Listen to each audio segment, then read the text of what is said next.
This is my workshop here. This is my lathe. I make round things with a lathe. This is a milling machine, a Bridgeport milling machine. I got it cheap from Mattel where I worked. They were getting rid of some of their old stuff. And a milling machine make precision things. Usually with a lathe and a mill, you can make just about anything that exists. This is a hydraulic press to push stuff. This has a 12-ton one. This is a thing I made for 2 classes in college. For my engine class, I made this. This demonstrates how an engine works. The exhaust valve opens, the piston comes up, goes back down, then the intake valve opens. That shows how the engine works. This is a cutaway view of a 4-cycle engine. Alright. Actually, I got little labels here. So it comes up here. Okay. As the piston, you turn the key and it turns this, and the piston starts coming down, and the intake valve is opening. See this cam down here pushes the valve open, and this is where the carburetor is attached. And so as this comes open, it puts a vacuum in here, and that sucks the gas and air mixture in as it's coming down, and it sucks it till it gets to the bottom, and then you see the cam is coming past here and the valve is closing. The momentum of the flywheel pushes the piston up, and both valves are closed. That means it's compressing this volatile mixture in here. And when it gets about to the top, the spark plug sparks. There's a whole nother system to make the spark plug spark at that moment, and that explodes the volatile mixture, and that pushes the piston down. And see, this cam here is opening the exhaust valve, and as this comes up, it pushes the exhaust out there, out the exhaust pipe that's connected to the muffler. So when it gets to the top, it sucks another intake charge in, and it just goes round and round like that, and that's how a motor runs. This gear turns exactly half as fast as this, you know, because this has to go twice this goes around twice. The reason they call it a 4-cycle engine, because there's four things that happen. This is the intake stroke, the compression stroke, the power stroke, and the exhaust stroke. I got credit for this in the engine class, but I also got credit for it in the woodworking class, because it's a woodworking project. But I didn't get a very good grade in the woodworking class, I don't think. Well, this is a Dremel tool. See the little cutters on there? See, this is a flex shaft. There's a motor here. Mm-hmm. And it makes the cutter spin. It's like a dentist. Kind of like a dentist drill. Oh, right. In fact, I think you could use one of these. And this is a whole selection of other cutters. A little baby saw blade here, a polishing brush, or a diamond wheel grinder, or a little sanding drum, little bitty wire brushes. This is for little stuff. You know, when I worked at Mattel, we used this quite a bit for stuff. Or little polish, you know, you can polish stuff with that. There's a bunch of little, these will cut steel. Yeah, little grinding wheels, cutting wheels. Yeah, this is just a flexible shaft in here. So that's what a Dremel tool is. Back when Andy was in Cub Scouts, I think it was, they had a contest to build a bridge out of popsicle sticks that had to span 1 foot. Had to be able to put a Hot Wheels car going across the bridge. And then he had weights hanging up. We kept adding more and more weights until the bridge would break. Well, he only had, was it 200 or 150 pounds? And And we put all that on here and the bridge didn't break. Where's that one? Oh, here's Stephen Pedson. This one Stephen and his dad built. And it broke, you can see. It's kind of a prettier bridge. And yeah, it's supposed to go like that and the car goes through there. They gave it to me and I'm going to patch it up and use it on my HO train layout. It'd be a nice looking, you know, you could have HO trains going through it. You can see this is very nicely done with all kinds of pegs and everything.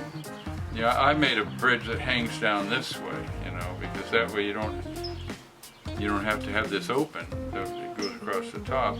And also, see, it has these diagonals in there, which are very important because a lot of the other bridges they had, when they start to get some weight on, they start twisting and torquing and breaking.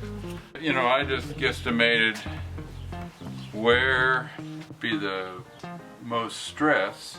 So you can see I beefed it up. We beefed it up quite a bit in here. This is the kind of bridge that you see railroad bridges are made like this, you know, because all this stuff down here just resists breaking. But at most other bridges they did it this way, and this had to be open. Oh, but right. then, without these diagonal X braces in there, as soon as you start putting a bunch of weight on it, it would start twisting and just break. Yeah, that's one thing a lot of people did. I think this one started twisting too, because it doesn't have any diagonal braces. But it would hold up a model HO train real good, I'm sure. Well, this is a 1972 MG Midget that my father bought in 1972. And then we inherited it not long after we moved up here 20 years ago. We're in an MG sports car club. We take it on outings and everything. Mechanically, it runs real good. The body needs a little bit. It's got some rust that I have to repair, and then I'm going to have a new paint job put on it. And in fact, I bought a new windshield for it. I bought a new top for it. I bought all kinds of parts I want to put on it. But it's a good little car. It gets good mileage. Rhonda drove it to work every day for many years. Yeah, I've overhauled the engine in it, put a 5-speed overdrive transmission that came out of a Datsun, a lot better transmission than the original 4-speed MG transmission. Done a lot of maintenance over the years on it. You can see these two things, one there and one here. That's so you can tow it behind a motorhome. Well, when my dad had it, he wanted to get attachment points like that, and he went to a welding shop and they made one for him, but they attached it to where the bumper attaches, which normally you would expect that would be a strong place. Well, on these midgets, that is not very strong. So he was towing it behind his motorhome, and he looked out in his rearview mirror and he saw a red MG Midget in the next lane over that looked just exactly like his. And then he realized it was his, that the tow bar had broken off where the bumper goes on, and it was being towed by the safety chain, but it was, you know, it wasn't behind the motor. It was next to him. Huh? It was next to him, right? It was next to him. Yeah, so he managed to slow down and get it stopped, but I guess the midget bumped into the motorhome and dinged it up a little bit. But so then I built a new mount here that goes down and directly bolts to the frame, and it's a lot stronger, I hope. When you're towing it, you can't see it. You just hope it's still back there. It's a little Honda 185 that we put on a rack on the back of the motorhome when we're using the motorhome, and then we can use this to run around, you know, while we're camping. And this is a Harley Sportster that I probably shouldn't have bought. I hardly ever use it. Big old monster noisy thing, but it's a Harley. Right, this little motorbike here is called a Solex, When I was in France about 25, 30 years ago, everybody in France is riding around on these things, and so I ended up buying one. Went to a bike dealer and I bought one for 900 francs, and a franc was worth about a quarter. It's got a little motor on the front wheel, and it would go about 20 miles an hour. And they were very popular in France at that time. And then this one, this is a little bike I had, and when I was over in France, one of the French engineers, he had an extra Solex motor, so I bought it off of him for, I think it was 20 francs.